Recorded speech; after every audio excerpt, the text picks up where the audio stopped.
चंद्र और चकोर का नहीं, चंद्रमा और चांदनी का। जहां चंद्रमा है वहां चांदनी है। उसी तरीके से जहां पर गुरु है वहीं पर गुरु का दिया हुआ ज्ञान है। वही चांदनी जहां पर समाई है वहां पर गुरु भी समाये हुए हैं। ऐसे चंद्रमा और चांदनी की तरह गुरु और शिष्य का तादात्म्य संबंध होता है, संयोग संबंध नहीं होता। तब वह आत्मा एक मेक हो जाता है। गौतम गणधर भगवान जैसा रूप प्राप्त करने के लिए उन्हीं की तरह उपस्थित हो गए, और इतनी भरी सभा में किसी को भी यह सौभाग्य नहीं मिला। वह सौभाग्य भगवान ने भी दिया, उनने भी लिया। कौन रोकने वाला है? देने वाले को देना है, लेने वाले को लेना है। बीच में कौन रोकने वाला होता है? कौन होता है बताओ? तुम ही लोग होते होगे ना, और कौन होता होगा? किसी ने मना नहीं किया भगवान से? इतने सारे जैन बैठे हैं, इतने सारे श्रद्धालु बैठे हैं, 65 दिन से आपके समोसरण में रोजाना आ रहे हैं, आपने इनमें से एक को भी शिष्य नहीं बनाया, और आपने उस ब्राह्मण जाति के व्यक्ति को आज ही आया और आपने शिष्य बना दिया। तुम होते तो लड़ पड़ते। सुन रहे हो? तुम्हारा काम सिर्फ लड़ाइयां करना है। जैनों का काम क्या है? सिर्फ माहौल खराब करना, लड़ाइयां करना, व्हाट्सएप चलाना, बस यही काम रह गया जैनों का।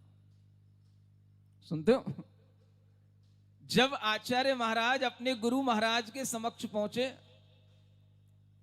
वह विद्याधर थे, और वह जो उनके गुरु महाराज जहां विराजमान थे वह ज्ञान सागर जी मुनि महाराज थे। कौन थे? उस समय पर उन ज्ञान सागर जी मुनि महाराज ने उस विद्याधर को जब दीक्षा देने की बात कही, तब भी वह बात समाज के लिए पची नहीं थी। समाज के कई लोग विरोध में खड़े हो गए थे।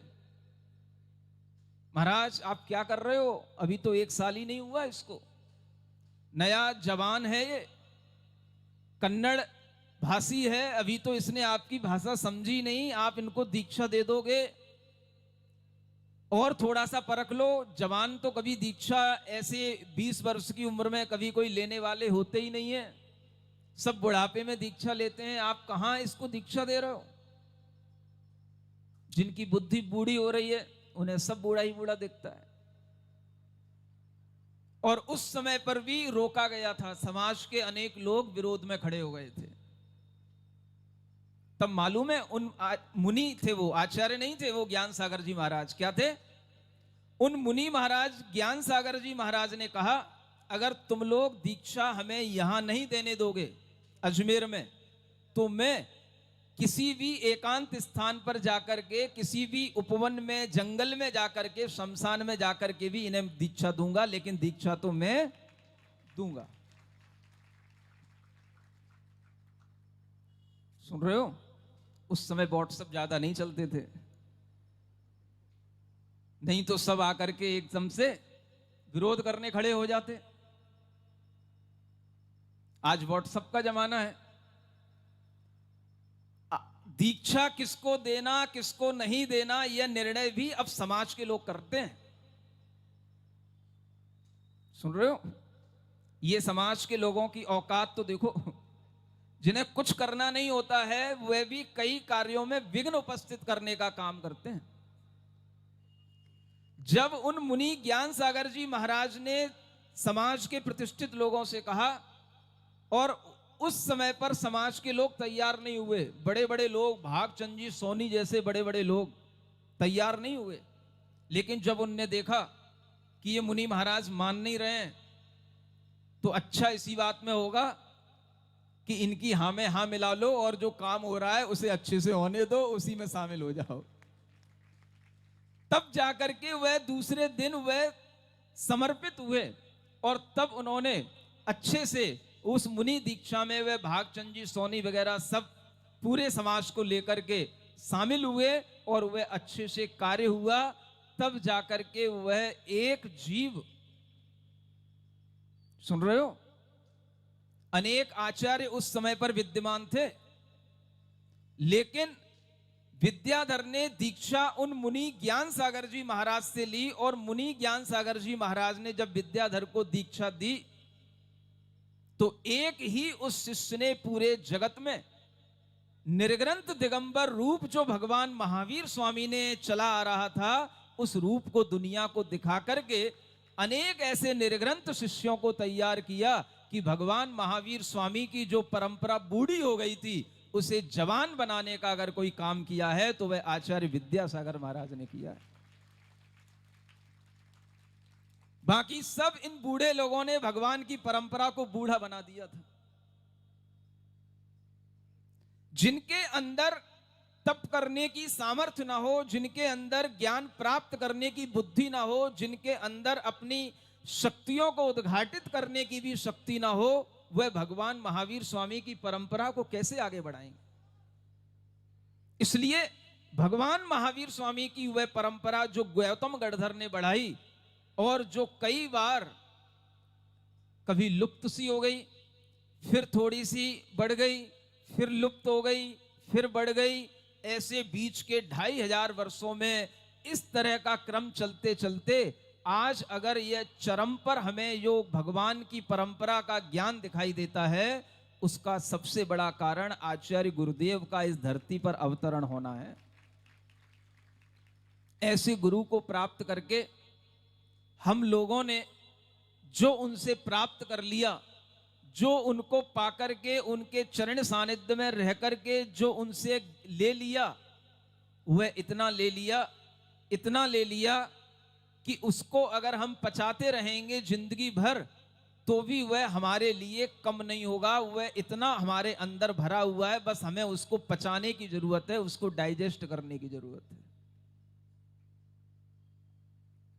वह गुरु का दिया हुआ ज्ञान, इस आनंद के साथ वह गुरु ज्ञान देते हैं, प्रेम के साथ देते हैं, वात्सल्य के साथ देते हैं कि वह शिष्य को देखते देखते न जाने क्या से क्या बना देते हैं।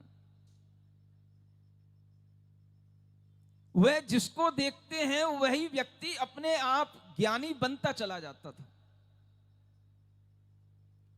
कुछ नहीं जानते हुए भी वह ऐसे ज्ञान देते चले जाते हैं कि वह अपने आप बस उनको सुनते रहो, जो पढ़ा रहे हैं पढ़ते रहो, भले ही उस समय पर समझ में ना आए, लेकिन अगर एक बार उनको सुन लिया है, पढ़ लिया है, बाद में कभी भी वह पूछ लेते हैं, उसका स्मरण करा देते हैं और फिर वह याद आ जाता है तो वह धारणा का विषय बन जाता है और वही ज्ञान फिर आत्मा में संस्कारित हो जाता है।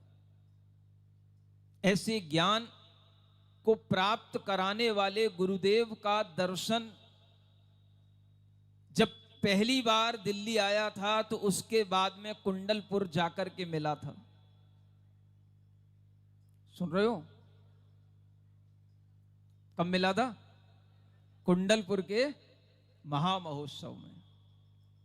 और जब कुंडलपुर में पहुंचना था, आगरा से जब संकेत मिला कि सीधा कुंडलपुर पहुंचना है, और जब कुंडलपुर पहुंच गए तो आचार्य महाराज क्या कहते हैं जानते हो?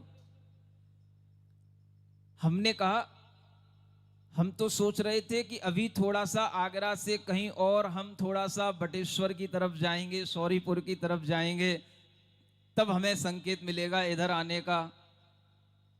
आपने तो बड़ी जल्दी कृपा कर दी। तो आचार्य महाराज कहते हैं, मुझे कुछ और देना था, कुछ ज्ञान मुझे जो इन दिनों में चिंतन में आया वो मुझे देना था। मैंने इसलिए जल्दी बुलाया ताकि मैं अपना चिंतन और अपना ज्ञान आपको दे सकूं। सुन रहे हो? ये चीज होती है देने की।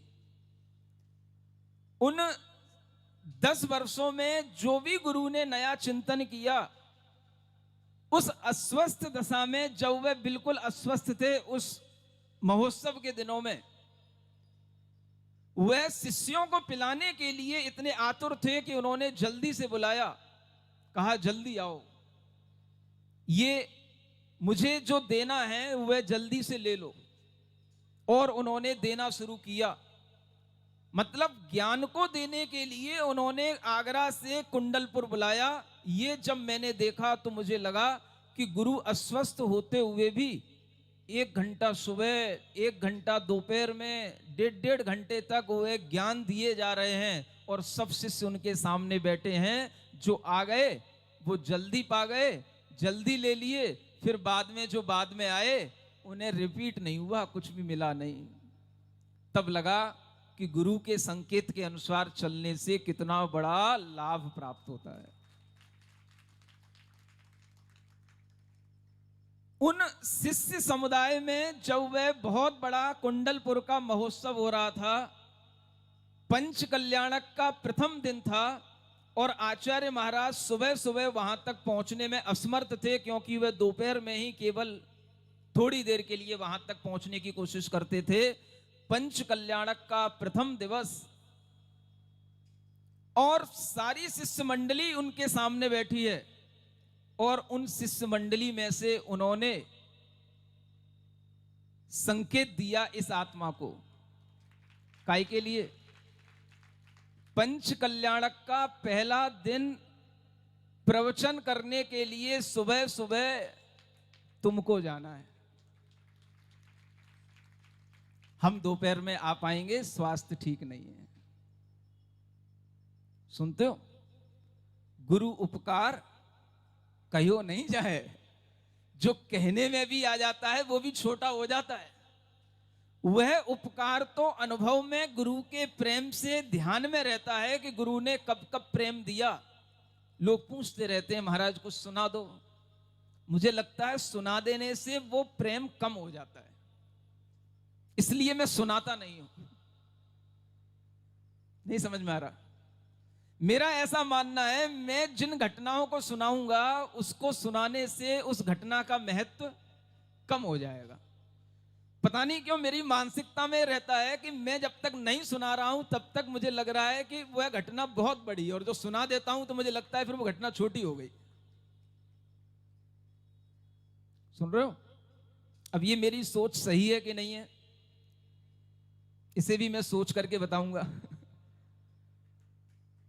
गुरु के उपकार को कहने पर उनकी किसी भी तरह की वात्सल्यमयी अपने अंदर जो अनुभूति हुई है उसको कहने की जरूरत क्या है? क्या तुम्हें बताने से मिल जाएगा?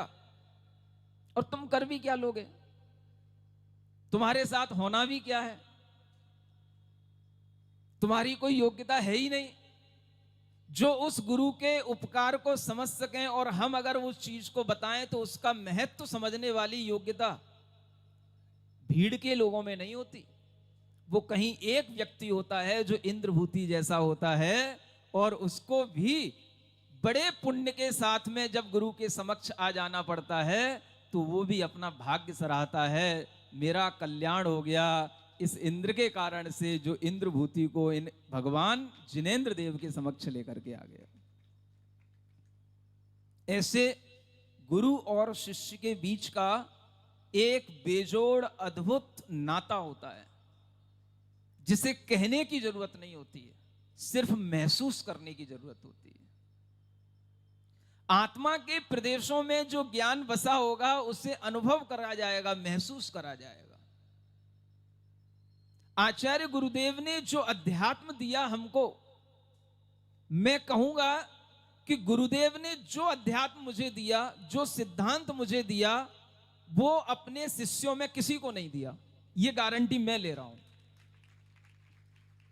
ये मेरी अनुभूति का विषय है। अगर कोई दूसरा कहे कि नहीं तुम कोई अकेले थोड़े नहीं थे, उनके सामने तो 40-50 बैठे रहते थे, सबको देते थे, वो मैं नहीं मानता सबको देते थे। मैं मानता हूं वो केवल मुझे देते थे। मैं पीता था केवल, वो मेरी ओर देखते थे।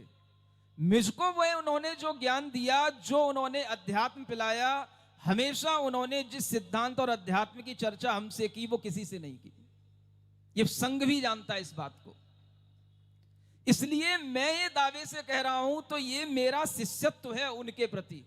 कोई और दावा करके दिखा दे। ये मेरा दावा है कि गुरु ने जो मुझे ज्ञान दिया, जो प्रेम दिया, जो वात्सल्य दिया, वो किसी को नहीं मिला। जिसको मिला हो वो भी कह दे मुझे कोई फर्क नहीं पड़ता, लेकिन जो मुझे मिला वो किसी को नहीं मिला। छोटी सी उम्र से मुझे सिद्धांत का ज्ञान उन्होंने जो देना शुरू किया, धवल सठखंडागम की पुस्तकें पढ़ाना शुरू किया, जब मैं कुछ नहीं जानता था, उस समय ब्रह्मचारी अवस्था से उन्होंने क्या देखा क्या नहीं देखा, और वह उस ज्ञान को देना शुरू किया, और 10-11 वर्ष तक वह लगातार उस सिद्धांत को, अध्यात्म को हमें पिलाते रहे। मैं मानता हूं जब तक मैं संघ में रहा तब तक ये सिद्धांत और अध्यात्म की परंपरा ऊंचाइयों तक रही, और जब मैं संघ से बाहर आ गया उसके बाद ये सिद्धांत का पठन पाठन और अध्यात्म की ऊंचाइयां भी खत्म हो गई। ये मेरा सौभाग्य था। ऐसे गुरु ने जो दिया वो आपके समक्ष कह करके मैं उसे कम कर दूंगा, लेकिन गुरु पूर्णिमा के दिन मैं कुछ ऐसा नहीं कह रहा कि मैंने क्या क्या प्राप्त किया। बस इतना ही कहूंगा, चांद की चांदनी से सरोबार होने का अगर हमें मौका मिला तो यही हमारे लिए सबसे बड़ा चांद और चांदनी का संबंध गुरु और शिष्य का संबंध है। यही मेरी गुरु पूर्णिमा है। ऐसे गुरु को जब मैंने पहली बार ही देखा था, देखा भी नहीं था, देखने से बहुत पहले ही उनके प्रति अपने अंदर ऐसा समर्पण आ गया था कि उस समर्पण ने उनका दर्शन कराया, और जब दर्शन किया तो दर्शन करने के बाद न जाने कहां से अंतर गूंज आई। जिंदगी में अगर इन्होंने अपना शिष्य बनाया तो शिष्य बनूंगा, नहीं तो बिना गुरु के रह जाऊंगा। अब मैं और किसी का शिष्य नहीं बनूंगा। ये वो गुरु का संबंध है जो गुरु अंदर इस तरह से बसे हुए हैं। चंद्रमा अगर नहीं है तो चांदनी से भी काम चल जाता है, और चांदनी में भी चंद्रमा को देखने का अगर संबंध अगर आपको ज्ञान होगा तो आपको चंद्रमा और चांदनी दोनों एक साथ भी दिखाई दे सकते हैं। ऐसे गुरु के प्रति हम उन्हीं के हो गए हैं। ये यूं ही नहीं हो गए हैं, सुन रहे हो, ये अंतर्गूंज है। किसी को लगे कि महाराज ऐसा कैसे बोलते हैं, हम उन्हीं के हो गए। तुम भी किसी के हो गए, तुम्हें बोलने में डर नहीं लगता तो मुझे क्या बोलने में डर लगता है, हम उन्हीं के हो गए। नहीं समझ में आ रहा। जब तुम गाते रहते हो तो मुझे गाने में क्या भाई, गुरु के प्रति अपना प्रेम अभिव्यक्त करने में क्या सोचना पड़ेगा कि तुम क्या सोच रहे हो, मुझे क्या लेना देना। तो हमारे अंदर जब ये भाव आया हम तो गुरु के हो गए हैं, तो बस तब से गुरु और शिष्य का जो संबंध बन गया, वही संबंध आज भी इस तरह से अमर है कि मुझे लग रहा है आज भी गुरु ने मुझे अगर दिल्ली भेजा है तो गुरु ने ही भेजा है। ये भी मैं आपको बाद में बताऊंगा। सुन रहे हो, मैं अपने आप से नहीं आया हूं यहां पर। हाँ, गुरु ने मुझे दिल्ली भेजा है फिर से। ये बात भी आप ध्यान रख लेना। अब तुम कहो कैसे महाराज, ये सिद्धि नहीं करूंगा मैं। मेरे पास इस बात के पर्याप्त उदाहरण है बताने के लिए। और आज भी अगर यहां पर इतनी प्रभावना हो रही है, सुन रहे हो, ये सिर्फ और सिर्फ इस कारण से हो रही है कि गुरुदेव भी नंदीश्वर द्वीप में भगवान की पूजा कर रहे हैं, तो उन्हें नंदीश्वर द्वीप की पूजा जहां पर होगी वहां पर आशीर्वाद दिए बिना वो रह नहीं सकेंगे। सम्यक दृष्टि जीव देव बनकर के नियम से वहां ऐसे जिन बिंबों की आराधना करता है। जिस जीव ने हर 3 संध्याओं में नंदीश्वर को याद किया हो, हमेशा वह तीनों संध्याओं में नंदीश्वर भक्ति पढ़ा करते थे, उन्हीं का वह संस्कार उन्हें देव बनने के बाद जरूर याद आया होगा, और वह हमेशा नंदीश्वर की भक्ति करने के लिए, पूजन करने के लिए वहां तक पहुंच जाते होंगे। और जब वो ये देखते होंगे क्या चल रहा है, नंदीश्वर की पूजा कहां चल रही है, तो उन्हें आनंद आए बिना रह नहीं सकता। आशीर्वाद तो लिया जाता है, क्या सुन रहे हो? हमेशा गुरुजी कहते थे, ये उन्हीं के शब्द हैं, नंबर लिए जाते हैं, दिए नहीं जाते। सुन रहे हो क्या कहते थे गुरुजी? छात्र पढ़ता है, सोचता है नंबर वो सर दे रहे हैं, नंबर वो नहीं दे रहे, नंबर तो लिए जाते हैं, हम जो लिखेंगे उसको तो देने पड़ेंगे, ये गुरुजी कहते थे। ऐसे ही अगर आपको आशीर्वाद लेना है तो आशीर्वाद लिया जाता है। आप दे दो, मांगने से नहीं मिलता। आप ऐसा काम करो कि गुरुजी आशीर्वाद दें, वो उन्हें देना पड़ेगा। ऐसा काम करने वाला ही उनका सच्चा शिष्य कहलाता है, भक्त कहलाता है। सुन रहे हो? तो क्या सीखना? गुरुजी ने बताया था नंबर